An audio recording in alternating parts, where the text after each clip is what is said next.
할렐루야. 예. 이제 코로나19가 좀 많이 또 600명대로 올라갔더라고요. 그래서 좀 많이 좀 이렇게 뭐라 그럴까요? 방역에 또 이렇게 뭐라고 하는 거예요? 갑자기 생각이 안 나. 자기를 보호하는 게 뭐예요? 다 생각이 안 나지. 좀 유의하시기를 부탁드리겠습니다. 오늘은요, 출애굽기 이제 35장부터 레위기 한 10장까지 있는 말씀을 한번 보도록 할 텐데요. 참 굉장히 중요한 게 있어요. 운전을 참 잘하는 사람이 있는데 운전면허가 없으면 그건 뭐예요? 무면허죠. 그건 법에 저촉이 되는. 아무리 운전을 잘해도 소용이 없어요. 학교에 합격하지 않았고 학생의 신분이 아닌 자가 대학에 들어가서 아무리 많은 강의를 듣는다 할지라도 그 학점은 인정이 될까요? 안 될까요? 안 되죠. 마찬가지예요. 하나님의 일이라는 게 하나님께서 지금 성막을 이렇게 세우라고 얘기를 하잖아요. 이스라엘 백성들에게. 근데 성막을 보면 안에는 뭘로, 그 성막의 성소와 지성소는 뭘로 만들어졌어요? 황금으로. 조각목으로 만들고 그 위에 황금으로 뒤집어 씌웠잖아. 그렇죠? 그리고 밖에는 뭐예요? 은과 노추로 이렇게 만들었는데 참, 하나님의 성막이 참 아름답고 멋있다. 그렇게 적기 때문에 하나님의 성막이다가 아니라 가장 중요한 것은 하나님이 그곳에 계시야 성막이 되는 거야. 그렇잖아요? 내가 자식을 키운다고 내 자식이 아니라 내가 난 자식이야 내 자식이란 말이에요. 쉽게 얘기해서. 하나님 앞에서의 우리가 신앙생활은 교회가 아무리 아름답게 지고 멋있게 지고 그래도 하나님이 함께하지 않으면, 하나님이 임재하지 않으면 그건 교회로서의 역할을 감당할 수 없는 거예요. 솔로몬의 성전을 한번 보면요, 굉장히 멋있게 졌어요. 굉장히 아름답게 졌어요. 성경을 보면. 근데 마지막에 하나님 앞에 번제를 드릴 때 하늘에서 불이 내리와 번제단에 있는 모든 것을 살아버렸어요. 이때부터 성소가 되어지는 거예요. 성전이 되어지는 거예요. 하나님이 임재하는 순간부터. 그런데 이러한 성전이 하나님께서 떠나시니까 유다의 말기에 예루살렘 성전이 침공을 받게 돼요. 누구에 의해서? 바벨론이라는 나라에 의해서. 그래서 바벨론에 있는 성물이나 모든 집기들을 다 바벨론에서 뺏어갑니다. 왜? 그럼에도 하나님은 진노하지 아니하시고 하나님 그것을 지켜보셔요. 그럼 하나님이 없다는 얘기예요? 아니요. 하나님이 떠나갔기 때문에 그곳은 이제는 성전이 아니라는 얘기죠. 그 에어포스 1이라는 그 비행기가 있어요. 이 에어포스 1은 그러면 비행기가 어느 기종이냐? 이 여기 에어포스 1이라는 것은 수송기가 되어줄 수도 있고 또 민간 항공기가 되어줄 수 있고 제트기가 되어줄 수 있어요. 헬리콥터가 되어줄 수 있어요. 그 이유가 뭔지 압니까? 에어포스 1이라는 것은 대통령이 탄 비행기를 얘기해요. 그러니까 그 비행기가 에어포스 1이라고 하는 것이 딱 주어졌을 때 뭐라고 지어지냐? 그 다음부터 왕이 타는 대통령의 비행기가 돼버리는 거예요. 그러니까 누가 타느냐에 따라, 누가 있느냐에 따라. 옛날에도 우리 임금이 밖에 나갈 때 임금이 있는 곳을 뭐라고 그래요? 왕궁이라고 그러죠. 궁이라는 단어는 임금이 있는 곳이라는 단어로 쓰여집니다. 근데 임금이 만약에 어느 한 초가집에 가서 며칠을 묵었다면 거기가 뭐가 돼요? 행궁이 돼버려요. 그러니까 궁궐이라고 하는 것은 우리가 생각할 때 아름다운 게 아니에요. 누가 있어야 돼? 임금이 있어야 돼. 교회라는 것은 아무리 아름답게 지는 것보다 누가 계셔야 돼? 하나님이 계셔야 되는 거예요. 이런 것에 대해서 우리가 분명히 좀 알고 넘어가야 돼요. 그래서 성막을 멋있게 막 짓는 가운데 있어서 굉장히 중요한 것은 뭐냐? 하나님의 영이 있어야 돼요. 그래서 우리가 출애굽기 40장 34절에 있는 말씀을 한번 보면 34절부터 구름이 회막에 덮이고 여호와의 영광이 성막에 충만하매 모세가 회막에 들어갈 수 없으니 이는 구름이 회막 위에 덮이고 여호와의 영광이 성막에 충만함이었으며. 그러니까 이게 계속 졌는데 몇 장에 와서 출애굽기 40장에 와서 비로소 뭐가 돼요? 성막이 되어진다는 얘기죠. 그렇죠? 우리가 이것도 한번 생각을 해보세요. 모세가 출애굽기 한 4장 정도에 보면 그가 맨날 지나가던 호렙산 앞에서 보니까 가시떨기 나무에 불이 붙었는데 타지를 않아요. 그래서 지나가던 모세가 그것을 보고 그곳에 갔어요. 그곳에 가서 보니까 가시떨기 나무가 불이 붙었는데 타지를 않아요. 자세히 보려고 가는데 천사의 음성이 들립니다. 뭐라고 들려요? 네가 선 곳은 거룩한 곳이니 네 발에 신을 벗어라. 그렇죠? 왜 거룩하게 됐을까요? 가시떨기 나무에 불이 붙었기 때문에 거룩하게 된 것이 아니라 뭐 때문에? 하나님이 임하셨기 때문에. 그래서 성도라고 하는 단어는 하나님이 함께하는 자, 이런 의미로서 쓰여진다는 사실을 여러분 깨달으시길 바랍니다. 그래서 성막의 완성은 어디에 있느냐? 하나님이 임할 때 성막이 완성되어지는 거예요. 이제 무슨 말인지 가시죠? 이만큼 성막이라고 하는 것은 굉장히 중요하고 아름답게 멋있게 짓는다고 성막이 되어지는 것이 아니에요. 하나님의 식양대로 헤어진다고 성막이 되어지는 것이 아니에요. 여러분, 내가 하나님의 말씀대로 살아간다고 내가 성도가 되어지는 것이 아니에요. 내가 하나님 앞에 예물을 드린다고 해서 그것이 하나님께서 다 받으시는 것이 아니에요. 그 안에 뭐가 있어야 돼요? 예수가 있어야 돼요. 예수님이 계실 때 비로소 성도가 되어지는 것이고, 그렇죠? 예수님이 계실 때 여러분이 드려지는 예물이 하나님 앞에 복받는 예물이 되어지는 거예요. 또 하나님이 받으시는 것이 되어버려요. 자, 앞에로 한번 갑시다. 가인과 아벨이 하나님 앞에 제사를 드렸을 때 가인이 하나님 앞에 제사를 드린 것 중에 가장 좋은 건 뭐냐? 가인은 그 당시에 사람들은 그 당시만 해도 고기를 못 먹었어요. 사람과 짐승이 고기를 먹기 시작한 때가 언제냐면 노아의 홍수가 끝난 후부터 육식을 하게 됐어요. 그러니까 사람은 처음에는 뭐를 했어요? 채식을 하게 됐어요. 그러니 자, 아벨은 양을 키웠고 가인은 농사를 지었다면 우리가 지금 생각할 때는 고기를 먹는 것이 좋지만 그 당시에는 고기는 뭐예요? 쓰레기에 불과해요. 그러면 양을 키우는 목적이 뭐예요? 양의 가죽을 사용해서 옷을 입기 위해서 양을 키우는 거지. 그런데 하나님께서 뭐를 바치라고 그랬느냐? 하나님께서는 어린 양의 새끼를 나한테 바치라고 그랬을 때 아벨은 믿음으로 그것을 바쳤다고 히브리서에 기록되어 있죠. 근데 가인은 자신의 소산의 일부를 바쳤어요. 가치를 따지면 누가 더 좋은 가치를 드렸냐? 가인이 좋은 가치를 드렸어요. 지금으로 봐주면 현찰로 드렸다는 얘기죠. 쓸모없는 것으로 드린 것이 아니라. 그럼에도 불구하고 하나님은 가인과 그의 제사를 받지 아니하시고 아벨의 제사를 받았다는 거예요. 왜 그러느냐? 아벨의 마음에는 하나님을 믿는 믿음이 있었기 때문에 하나님 그걸 받으신 거예요. 그래서 하나님이 그것을 인정하시는 거거든요. 그래서 여러분들에게 그 성경에서도 나중에 보면 35장 5절에 출애굽기 35장 5절에 앞에 가보면 하나님 앞에 드리는 예물은 어떤 예물이냐? 마음에 원하는 자가 하나님 앞에 예물을 드려야 돼요. 제가 요새 가끔 우리 여기 앞에 지나가시는 어르신들한테 교회에 나오세요 하고 제가 물으면 뭐라고 얘기하느냐면 돈이 없어서. 그러니까 사람들의 머릿속에 뭐가 박혀 있냐면 교회에 나가면 헌금해야 된다. 근데 성경에는 뭐라고 기록되어 있어요? 마음에 원하는 자가 드리는 것을 하나님께서 받으시겠다는 얘기야. 고린도서에도 뭐라고 나와요? 자원하여 드리는 것을 하나님이 기쁘시게 받는다는 얘기야. 억지로 하지 말라는 얘기야. 아이, 헌금 좀 왜 안 해? 아이, 1,000원이 뭐요? 10,000원씩 해. 10,000원이 뭐요? 10만 원을 해. 10만 원이 뭐요? 100만 원을 해. 이렇게 해가지고 헌금을 하는 거 하나님이 원치 않아. 자원하게. 아니, 하나님 앞에 감사하는데 째째하게 그게 뭐예요? 그럼 꼭 뭐와 같은 무당과 똑같잖아요. 점치는 사람하고.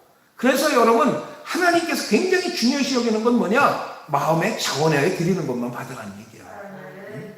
자, 그러니 이제 성막을 지었으니 이제 가장 중요한 게 뭐예요? 제사가 중요를 해요. 그렇죠? 제사가 굉장히 중요한데 성경에 보면 구약시대 때 드려지는 제사의 목적에 따라 5가지가 있어요. 그게 뭐냐? 번제, 소제, 화목제, 속죄제, 속건제라는 제사가 있어요. 근데 이 제사에 대해서 오늘 이거는 그냥 넘어가도 되지만 좀 이것은 좀 알려드리고 넘어가야 될 것 같아갖고 오늘 여기에 좀 중점을 줄 거예요. 두 번째, 제사 드리는 방법에 문제가 있어요. 뭐냐? 화제, 요제, 또 거제, 전제 이런 제사가 있어요. 근데 하나님 앞에 속죄제를 드리되 화제로 드리고 막 이런 얘기가 있잖아요. 그렇죠? 그게 도대체 뭔가? 여러분들 좀 알고 나면 레위기가 굉장히 어려운 게 아니라 어떻게 보면 굉장히 쉬워요. 단어가 좀 어려울 뿐이죠. 그래서 아까도 얘기했다시피 하나님 앞에 제사를 드리는 하나님은 이 5가지 제사를 드릴 때 4가지 방법을 통해서 드리라는 얘기예요. 그런데 이 방법이 다 틀려요. 여러분들 한번 보세요. 엘리야가 갈멜산에서 그 바알과 아스라를 숨기는 사람들과 850대 1의 싸움을 했을 때 엘리야가 기도할 때가 언제라 그랬어요? 저녁 뭐를 드릴 때? 소제를 드릴 시간에. 저녁 소제를 하나님 앞에 드릴 시간에 기도했어. 그런데 왜 하나님은 하필이면 소제를 드리는 시간에 왜 하나님이 역사하셨을까? 그럼 소제가 뭐냐? 청소하는 거냐? 아니에요. 이 소제라는 것은요, 여러분들이 이제 그걸 좀 알아야 돼요. 아까도 얘기했다시피 번제와 소제와 속번제 뭐 이렇게 소제라고 하는 것은 자원에서 하나님 앞에 드리는 건데 쉽게 얘기해서 하나님 이제 내가 하나님에서 살겠습니다라고 하는 순수하게 하나님 앞에 희생을 통하여 봉사하는, 그러니까 하나님 앞에 그러니까 억지로 하는 게 아니야. 번제가 의무적으로 하는 것은 번제, 속죄제, 속건제인데 하나님 앞에 자원하며 드리는 제사 중에 하나가 뭐냐면 소제예요. 소제는 하나님 앞에 내 마음이 우러나서, 소제와 화목제는 하나님 앞에 내 마음이 우러내서 내 스스로가 드려야 돼. 그게 뭐냐? 하나님, 나 주님으로 살겠습니다. 이게 소제야. 그러니까 하나님 앞에 내가 신앙의 고백을 그렇게 드리는 그 시간에 하나님이 역사하셨다는 거지. 이해가죠? 그러면 성경이 쉽게 이해가 돼요. 왜 하필이면 하나님께서 소제를 드릴 시간에 왜 저녁 소제를 드리는 시간이라고 왜 명시를 해놨을까? 그냥 명시하는 것이 아니에요. 이 소제라는 것은 이스라엘 백성들은 다 알고 있어요. 우리가 하나님에 대하여 순수하게 내가 희생하고 하나님 앞에 내가 봉사를 하겠다 하는, 이렇게 하나님 앞에 내 자신을 드려지는, 희생하고 봉사하겠다라고 하는, 내가 스스로 하나님 앞에 나를 드리는 그러한 모습이 바로 소제이기 때문에 하나님이 그 시간을 통해서 역사를 하신 거예요. 그러면 자, 번제라는 것은 한마디로 그 형편에 따라서 드리는 예배인데, 그러니까 이건 번제는 뭐냐? 우리를 위하여 남김없이 은혜를 주신 그리스도의 은혜를 생각하면서 우리가 하나님 앞에 나의 신앙의 고백을 드리는 게 번제예요. 그러니까 번제라는 것은 쉽게 얘기해서 신앙의 고백. 알겠습니까? 그러니까 뭐 번제가 뭐 어떤 방식으로 어떻게 드리고, 이거 굉장히 골치 아파요. 그래서 단순하게만 얘기를 드리겠습니다. 번제는요, 형편에 따라 드리는 건데 반드시 드려야 되는 거예요. 반드시. 의무야. 이건 꼭 드려야 돼. 알았어요? 그러니까 교회 와서 여러분들이 가장 중요한 건 뭐냐? 예수는 나의 구주시다라고 고백하는 거, 이건 꼭 해야 돼. 이해가죠? 이건 꼭 해야 되는 거. 이게 바로 번제야. 근데 이렇게 하나님 앞에 고백을 하는데, 자, 이때 들어가는 제사의 제물이 뭐냐면 숫소와 수양과 산비둘기나 집비둘기가 있어요. 이 집비둘기는 굉장히 사람들이 구하기 쉬운 거예요. 누구나 구할 수 있는 거예요. 그런데 자, 이 번제를 드릴 때 어떻게 하나님 앞에 드리느냐? 형편에 따라 드리라는 거야.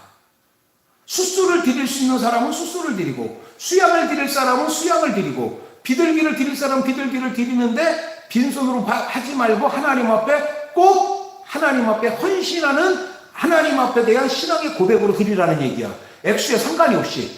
그렇죠? 그러니까 이건 뭐냐? 형편에 따라 드리라는 거예요. 근데 나중에 보면요, 속죄제는 어떻게 드려야 되냐면 형편에 따라 드리는 게 아니라 직분에 따라 드려야 돼. 속죄제는. 그러니까 속죄제하고 속건제라고 하는 것에 대한 의미들이 굉장히 많이 차이가 있다는 것을 여러분들 분명히 기억하세요. 그래서 번제는 쉽게 얘기해서 이거예요. 하나님 앞에 내가 하나님 앞에 헌신하는데, 하나님 내가 주님으로 해서 이렇게 헌신하겠습니다. 내가 주는 나의 그리스도, 나의 살아계신 하나님의 아들임을 내가 믿습니다라고 신앙의 고백을 드려야 되는데, 이게 바로 뭐냐? 주정예물과 주일예물 같은 거예요. 쉽게 얘기해서. 그래서 이거는 얼마를 하라는 얘기가 없어. 뭐를 하는 거야? 그냥 형편에 따라 100원을 할 수 있는 사람은 100원을 하고 10원을 할 수 있는 사람은, 그래서 과보도 얼마를 드려서 하나님 앞에 두 렙돈을 드리는 게, 그게 어떻게 보면 번제의 예물이라는 거죠. 자기의 사정 속에서 최고의 것을 하나님 앞에 드렸기 때문에. 무슨 말인지 이해 가시죠? 그러니까 번제는 하나님 앞에 드리는 거예요. 근데 이거는 꼭 어떤 방법으로 드리냐면, 꼭 드리는 방법이 있어요. 화제로 드려야 돼요. 화제. 그리고 전제로 드려야 돼. 이건 나중에 이제 얘기를 할게요. 왜 화제로는 왜 드리냐, 왜 전제로 드리냐 하는 건 얘기하고, 오늘 이것만 얘기해요. 두 번째 드려야 되는 게 뭐냐면 속죄제를 드려야 돼요. 속죄제는 하나님의 율법에 대하여 내가 범한 것이 있기 때문에 하나님 앞에 그것을 드려야 된다는 거예요. 그런데 이것은 뭐냐? 신분에 따라 드려야 돼. 제사장이요, 나는 돈이 없으니까 그러면서 그냥 산비둘기나 집비둘기를 드리면 안 돼. 제사장은 뭐를 드려야 돼? 숫소를 드려야 돼. 그리고 일반 족장들이나 지도자들은 뭘로 드려야 돼? 순양이나 숫소를 드려야 돼. 이게 무슨 얘기냐면, 여러분 잘 알으세요. 교회에서 사람들이 직분이 높아갖고, 나는 집사가 됐어, 나는 권사가 됐어, 나는 안수 집사야, 나는 장로야, 나는 목사야, 막 이렇게 하는 것을 보면서 자기가 나는 교회에서 이 위치까지 올라서, 착각하지 마요. 하나님은요, 이 사람한테 묻는 죄가 더 많아요. 직분이 높아지면 높아질수록, 직분이 큰 직분을 가지면 가질수록 하나님은 그들에게 책임을 무겁게 묻는다는 얘기예요. 근데 사람들 그렇잖아요. 자기가 질 책임은 생각은 안 하고 자기가 누릴 권리만을 생각해. 임금이 뭐든지, 야 일로 와, 너 죽어, 너 살아, 막 이렇게 하는 거로 착각하지만은, 임금이라고 하는 자리는 어떤 자리예요? 굉장히 중요한 자리고 책임이 무거운 자리예요. 자리가 높을수록 책임을 지는 거예요. 왜 우리가 문재인 대통령에 대해서 왜 왈가불가를 하고 문재인 대통령에 대해서 왜 잘못했다고 얘기를 하느냐? 그 이유는 하나예요. 대통령이 뭐냐? 국민을 잘 살게 만들어야 돼요. 그렇지 않습니까? 그리고 국민에게 안정적인 삶을 살 수 있도록 하고, 국민이 어떤 방법으로 갈 때 국민을 지켜줄 수 있는 그런 대통령이어야 된단 말이에요. 그런 책임이 있단 말이에요. 그러니까 네가 이걸 해주면 네가 마음껏 네 권리를 누리라고 국민들이 허락을 해줬는데, 자기의 책임은 안 지고 권리만 누리려고 하다 보니까 국민들에 대한 반감이 일어나는 거예요. 우리나라 이제까지 대통령들 보세요. 자기가 해야 될 책임은 안 하고 권리만을 주장하는 거. 그러니까 일부 우리 보수적인 사람들의 이야기 속에서 박정희 대통령을 굉장히 생각하는 사람들의 특징이 뭡니까? 잘 살게 해줬다 이거예요. 국민을 책임졌다 이거예요. 그렇지만 그 권한을 너무 크게 사용한 것, 여기에 대해서 문제를 삼는 거죠. 다른 거 없어요. 국민을 어떻게 잘 살게 하려고 하다 보니까 여러 가지 편법도 사용하고, 그거에 대해서 우리가 인정을 하잖아요. 근데 여기서는 뭐냐? 국민을 잘 살게 하는 대통령으로서, 경제를 회복시키는 대통령으로서 역할을 감당해놨다. 근데 지금은 경제가 회복되지 못하고 어려워지고 있으니까 거기에 대한 불만이 터져 나오는 거예요. 대통령이 책임을 못 진다고. 이게 현실 아닙니까? 우리가 대통령이라는 사람에 대해 평가하는 것이 아니라, 우리 사는 형편이 그냥 일반 국민들은 옛날부터 등 따스럽고 배부르고 편안히 살면 끝나는 거예요. 다른 생각, 정치에 관심을 안 가져. 그렇게 살면요, 정치에 관심을 가질 필요가 없어요. 그렇게 못 사니까 정치에 대한 관심을 가질 수밖에 없는 거예요. 그러니까 이 신분에 따라 하나님 앞에 하나님도 죄를 묻는 게 많아요.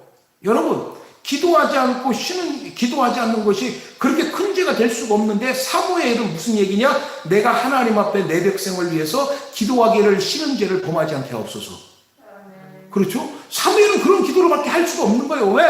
그 민족을 책임지고 있는 지도자이기 때문에. 그 민족을 책임지고 있는 지도자이기 때문에 사무엘은 그런 기도를 할 수밖에 없는 거예요. 그래서 우리는 직분에 대한 중요성을 분명히 깨닫기를 주님의 이름으로 부탁드립니다. 세 번째는 뭐냐? 속건제예요. 이 속건제는 하나님의 성물을 갖다가 파손했거나 성물을 파괴했거나 또 우리가 사는 이웃에게 잘못한 거에 대한 그런 것들에 대해서 5분의 1을 그것을 물어주고 5분의 1을 배상하고 하나님의 앞에 드리는 게가 속건제예요. 그러니까 속죄제와 속건제는 틀려요. 그런데 속건제는 여러분 이렇게 생각하면 돼요.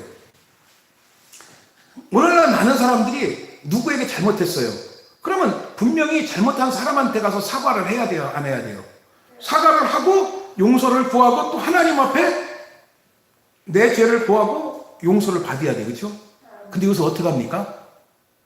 나한테 잘못한 사람에 대해서는 신경을 안 쓰고 무조건 하나님 앞에 잘못했다고 그러고서 뭐라 그래? 나는 다 하나님의 용서를 받았어. 언제 그러라고 그랬어? 성경이 언제 그러라고 그랬어? 이웃에게 잘못했다면 이웃에게 잘못했다고 사과를 하고 진심으로 사과를 하고 그에게 용서를 받은 다음에 하나님 앞에 와서도 그 죄를 사하라 이거야. 이게 속건제야. 근데 참 그리스도인들 중에서 예수님을 참 편하게 믿는 사람이 있어.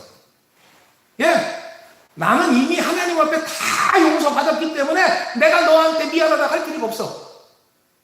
그런 사람 봤어요? 못 봤어요? 많죠? 근데 이게 뭐예요?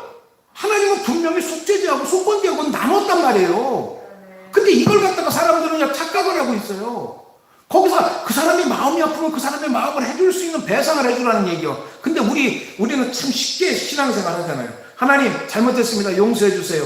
그리고 나서 내 죄 용서받았어. 난 고했어. 난 다 용서받았어. 너 이제 나한테 뭐라고 하지 마. 나 하나님 앞에 다 용서받았으니까 참 뻔뻔해요. 쫓아가서 기뽕뱅이를 내리고 싶어요. 얼마나 뻔뻔한지 몰라요. 하나님 앞에서만 잘하면 돼. 남들이 어떻든 간에 나만 잘하면 돼. 내 마음만 편하면 돼. 아니에요. 성경은 분명히 속죄제하고 속건제하고 이걸 구분하고 있다는 거예요. 철저하게 구분하고 있어요. 근데 사람들이 이걸 몰라요. 속죄제와 속건제를 어떻게 구분하는지에 대해서 모른단 말이에요. 그리고 이제 자원에서 드리는 게 있는데 그게 뭐냐? 아까 얘기한 것처럼 소제라고 하는 거예요. 소제는 내가 하나님을 위해서 내가 살겠다. 내가 희생해야 되겠다. 헌신해야 되겠다. 내가 봉사를 해야 되겠다. 이런 의미에서 하나님 앞에 드리는 게 소제예요. 그러니까 이 소제는 하나님 앞에 아니 권사님 하나님 앞에 좀 헌신 좀 해. 이렇게 해서는 안 되는 거야. 헌신은 누가 해야 돼? 내 마음속에 내가 감동이 받아서 내가 해야 되는 거야. 근데 요새는 헌신하라고 강요를 해요. 주님을 해서 이것 주네. 저는 그렇게 안 해요. 왜 그렇게 합니까? 주님을 해서 하려면 너부터 하셔. 저는 그렇게 얘기를 해요. 아니 그렇잖아요. 제가 하면 남들도 따라서 해요. 그렇잖아요? 앞에 있는 자가 먼저 하면요, 뒤에 있는 사람들도 보고서요, 하는 거예요. 어린애들이요. 3살 버릇 8까지 간다는 얘기가 있잖아요. 근데 참 희한해요. 애들이 2살, 3살 되면 하는 짓을 다 보면요, 그 엄마가 집에서 뭐하고 지내는지에 대해서 그대로 보여요. 자, 엄마가 이렇게 싱크대 위에 뭐 같은 거 이렇게 싱크대 밑에 열어놓고 나서 그릇 꺼내고 발로 이렇게 문닫는 사람들이 있어요. 자기도 모르게 무의식적으로. 그런데 싱크대 밑에 문이 열려갖고 딸내미한테 너 문 닫고 와라. 그러면 쫓아가서 발로 문 닫고 와라. 왜? 자꾸 그걸 받기 때문에 본대로 하자는 게. 그래서 유전이라는 게 어떠한 하는 행동에 대한 유전이 아니라 행동은 보면서 나도 모르게 습득하는 거야. 저는 결혼할 때 우리 집사람한테 한 얘기가 있어요. 내가 하루에 10번씩 사랑한다는 얘기를 하겠다고. 근데 그게 왜 하느냐?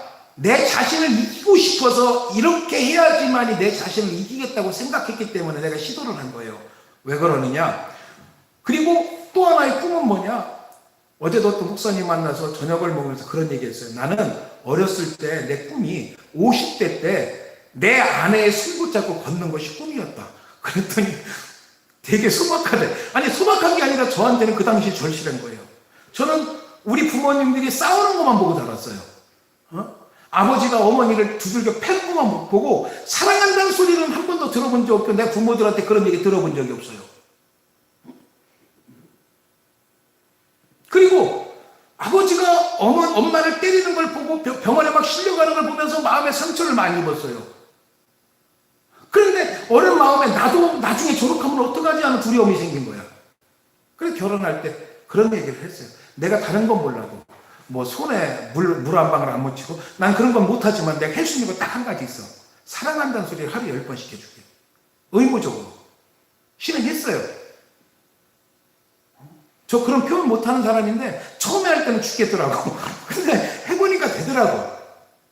그리고 어느 날 둘이서 손을 꼭 잡고 시내를 걷고 거기 우암산 순회도를 걸으면서 제 속으로 그랬어요. 꿈을 이루었다. 꿈을 이루었다. 굉장히 소박한 꿈일 수가 있어요. 근데 저한테는 굉장히 큰 꿈이었어요, 그게. 그러니까 이게 누가 해서 되는 게 아니야. 누구한테 강요해서 되는 게 아니야. 너는 이렇게 살으라고 했기 때문에 이렇게 사는 게 아니라, 하나님 앞에 우리가 당신 헌신하세요. 희생하세요. 당신 권사가 됐으니까, 장로가 됐으니까, 집사가 됐으니까 하나님 앞에 이것을 헌신하세요. 이렇게 얘기하는 거 아니에요. 자격이 되면 그를 세우는 것이고 헌신은 그의 몫이요. 근데 괜히 부담감을 줘. 마지막으로 화목제라는 게 있어요. 화목제는 뭐냐? 하나님 앞에 감사를 하는 거야. 그래서 감사하는 건 뭐예요? 선택이에요. 강요가 아니에요. 하나님이 내 삶을 주관했으면 하나님께 감사합니다. 나와 동행해 주심을 감사합니다. 라고 하는 게 화목제예요. 그리고 내가 하나님의 약속을 이루게 해줘서 감사합니다. 라고 하는 게 서원제예요. 그래서 화목제 안에는 감사제와 서원제가 들어가는 거예요. 그래서 성경에 서원제를 드려라 라고 하는 것은 화목제예요. 이건 하나님과 하나가 되어지는 이야기예요. 그러니까 자, 오늘 제사에 대해서 5가지가 나왔어요. 번제, 속제제, 속건제, 소제, 화목제. 이 5가지 제사 방법이 있어요. 그래서 우리도 보면 뭐와 비슷해요? 하나님 앞에 우리가 이렇게 헌금하는 거와 좀 비슷하죠. 그렇죠? 오늘날 헌금하는 거와 이 5가지와 좀 비슷하고 기도하는 거와 비슷하잖아요.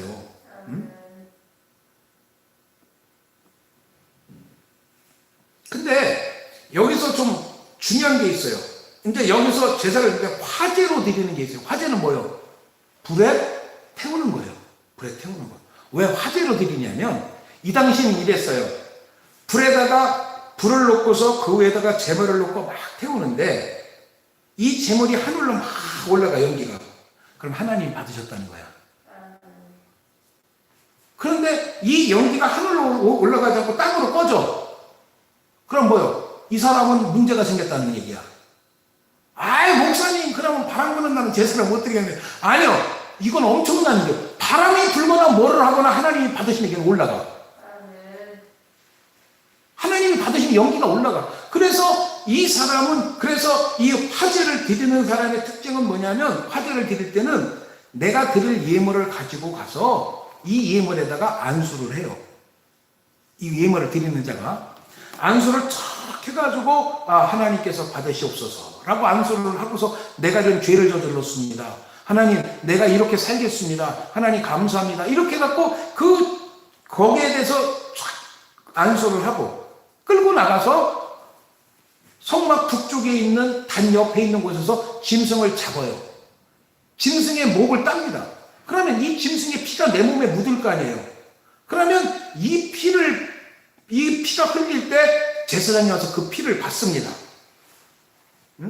그리고 제사장이 피를 받고서 제사장이 그 짐승을 가지고 단 위에 올라가서 불 살려요.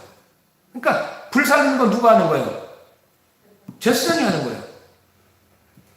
당사자가 가서 하는 게 아니라 거기는 제사장만 갈 수 있으니까. 그러면 이거는 사람들이 목사가 아니라, 목사가 그렇게 하나님의 성도들의 죄짐을 하나님께 고백해 주는 게 아니라, 그래서 천주교에서는 뭐가 있어? 고해성사라는 게 있어. 이게 아니야. 우리의 죄를 고하고 우리의 죄를 사하시고, 우리가 그 죄를 고하는 것은 어린 양에게 고하는 거예요. 그렇죠? 어린 양에게 내 죄를 고하는겨. 그러면 누가 나의 죄를 대신해서 죽어? 어린 양이 죽는데 누가 죽여? 내가 죽여. 그래서 예수께서 십자가에 못 박혀 죽으신 것은 그러니까 사람이 본디어 빌라에게 고난을 받으신 것이 아니라 예수 그리스도를 누가 죽인 거예요? 나요. 그런데 사도신경에는 뭐라 그랬어요? 본디어 빌라에게 고난을 받았어. 나는 쏙 빠져. 아니지. 예수는 누구의 죄를 위해서 죽었어요? 나의 죄를 위해서 죽었어.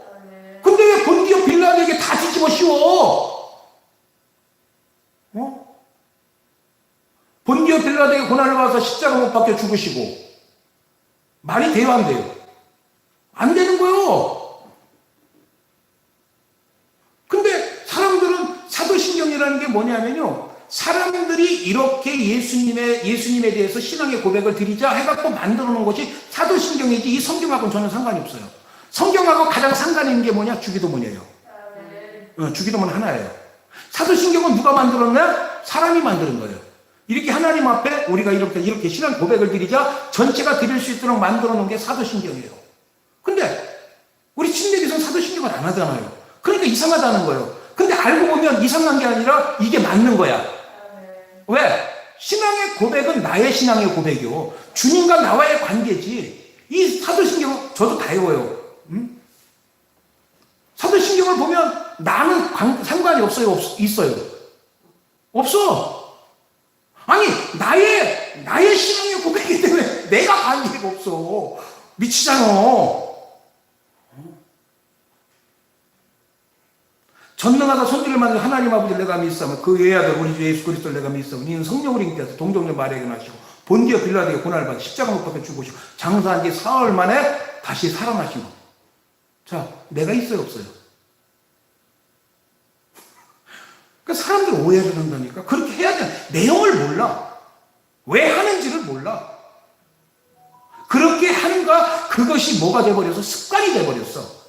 그렇다고 저는 이러한 사도신경을 하는 것도 잘못됐다는 것이 아니야. 예수님에 대한 역사를 알아야 되니까 좋아.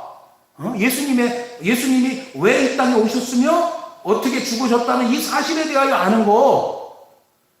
우리 침례교에서는 학습이라는 게 없어요. 그러나 일반 교단에는 학습을 받고 뭐를 받아요? 세례를 받죠. 침례교회는 학습이 없어요. 왜 그러느냐? 예수가 누군지를 모르고 예수가 어디서 태어난지 모르지만은 예수 그리스도가 당신의 죄를 위하여 죽고 다시 사셨다는 이 사실을 믿는 것만으로 끝난다 이거예요. 예수님이 몇 세부터 공생애를 시작했어요? 30세. 얼마요? 3년 반 동안. 아버지 이름은 뭐예요? 아니 그게 뭔 상관이 있어?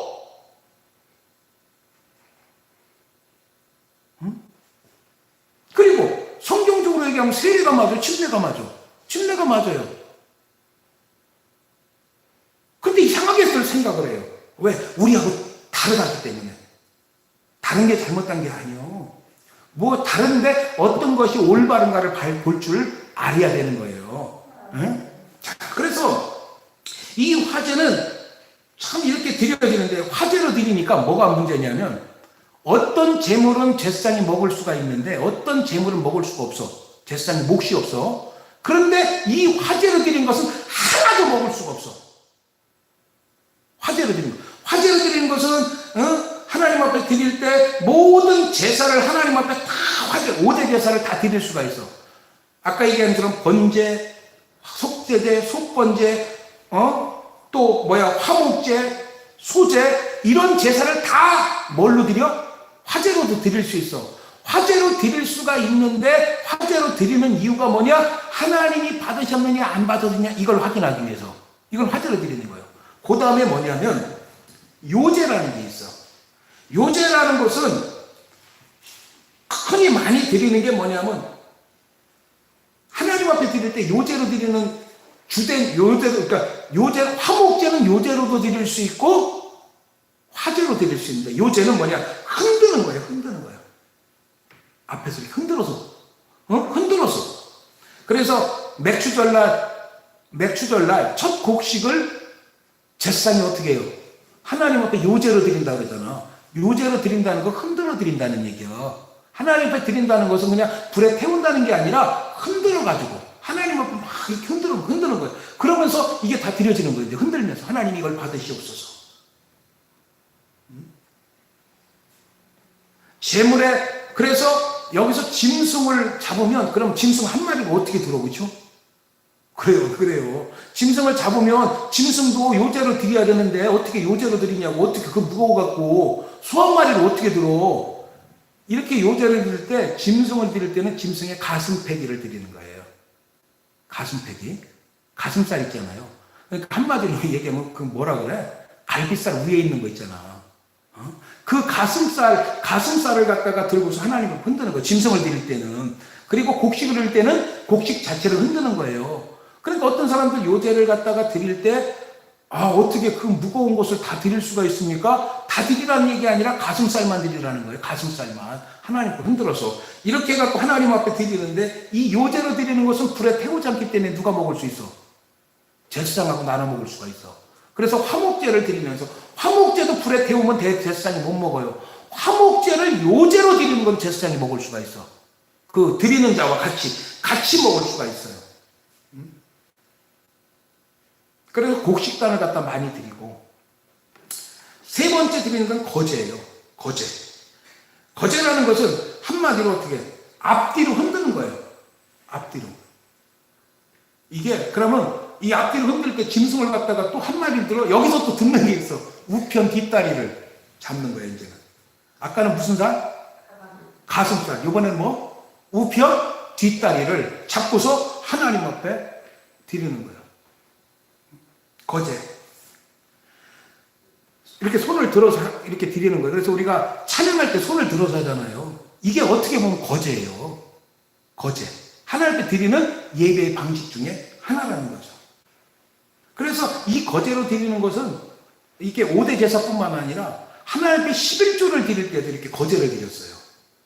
거제로. 이건 하나님의 것입니다. 라고 하면서 하나님 앞에 드릴 때도 11조를 드릴 때도 거제를 드리고, 전리품을 드릴 때도 거제를 드렸어요.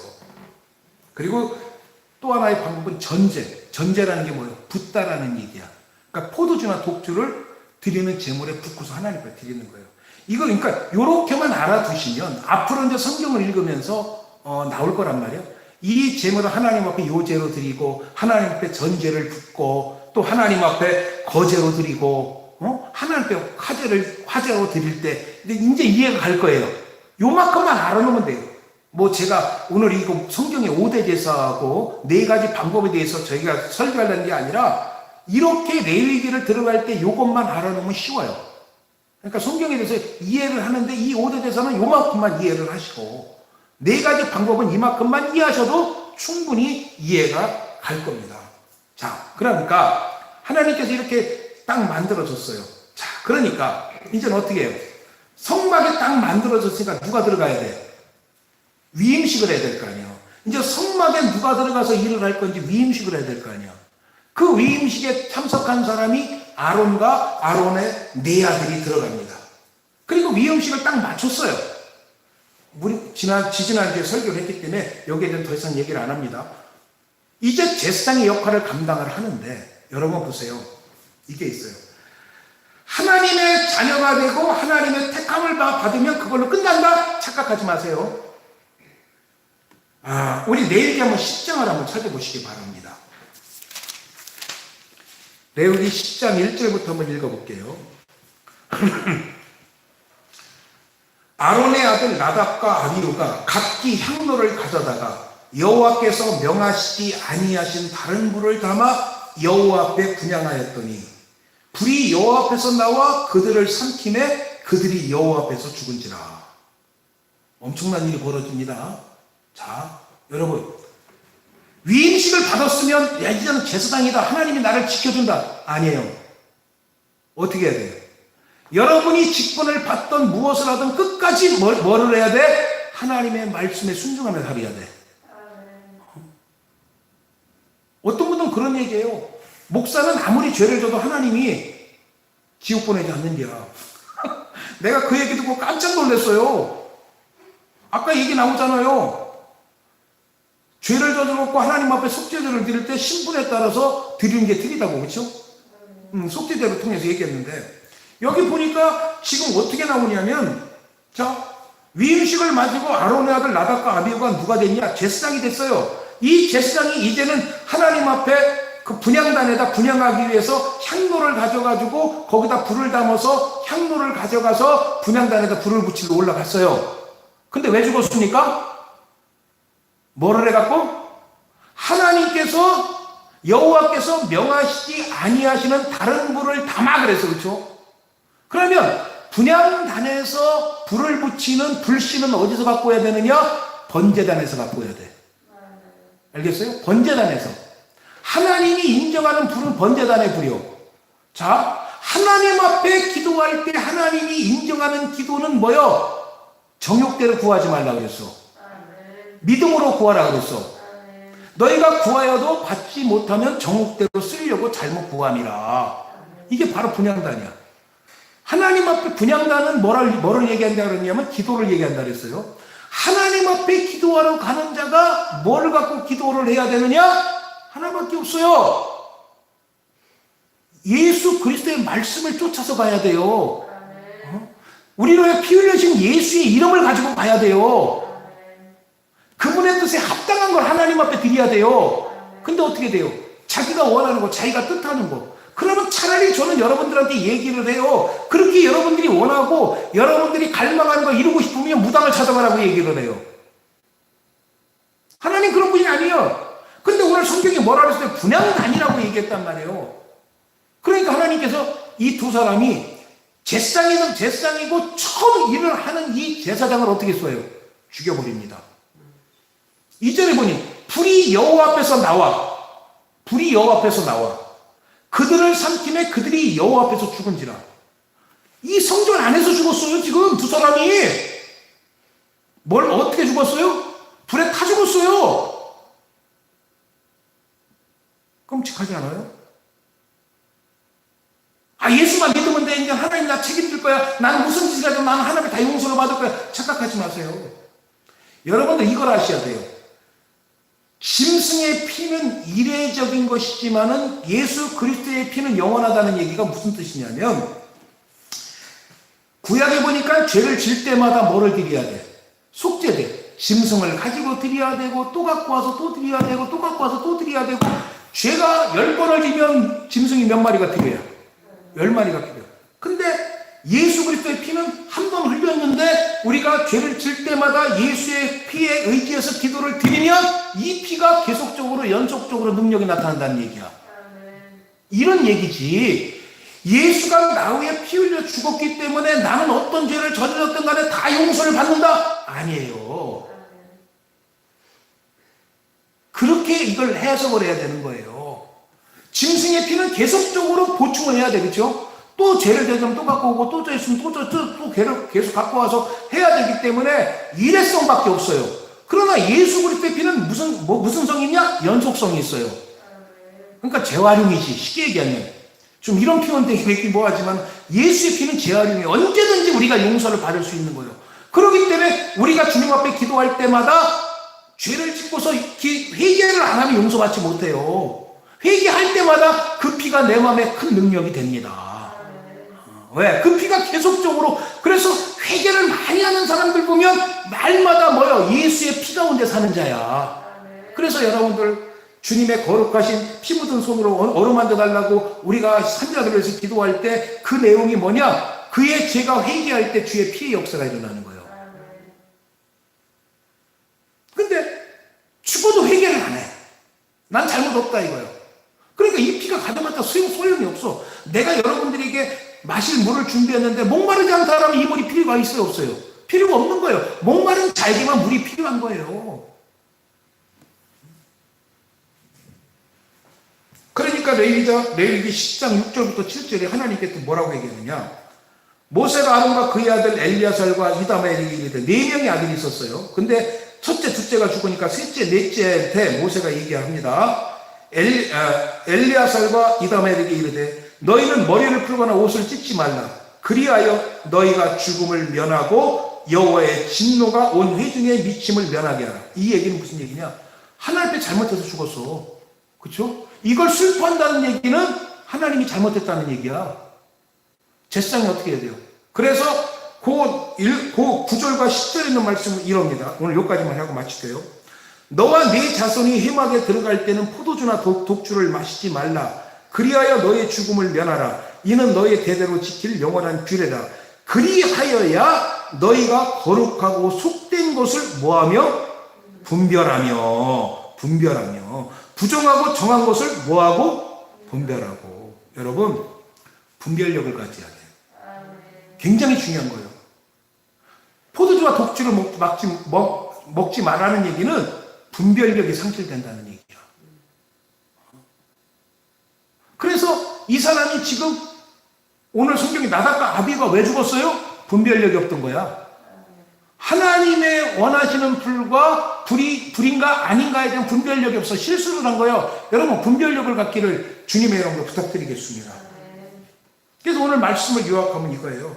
첫째, 여러분들이 성도가 되는 것은 여러분 안에 예수 그리스도가 있어야 돼요. 예수 그리스도가 없는 사람은 교회에 아무리 다니고 헌금을 많이 하고 그래도 성도가 아니요. 교회에 온 게스트예요. 여러분, 게스트로 하나님께서 부른 것이 아니라 하나님의 자녀로 불렀다는 사실을 여러분 깨달으시길 바랍니다. 이거 하나만 알면 돼요. 그리고 두 번째는 뭐냐? 분별할 수 있는 분별력을 가지라는 거예요. 영적인 분별력을 가지라는 얘기요. 그리고 마지막으로는 성경에는 속죄제와 속건제가 있어요. 사람들에게 잘못했으면요, 하나님 앞에만 회개하지 마세요. 찾아가서 미안하다고 사과를 하세요. 예수님도 뭐라 그랬어요? 너희 형제와 네 이웃과 문제가 있으면 하나님 앞에 제물을 거기다 두고 가서 그와 화해하고 와서 하나님께 제물을 드리라 그랬어요. 이게 무슨 제물이요? 속건제라고 하는 제물이에요. 이게. 여러분에게 이러한 역사가 일어나기를 주의 이름으로 부탁드립니다. 기도하겠습니다.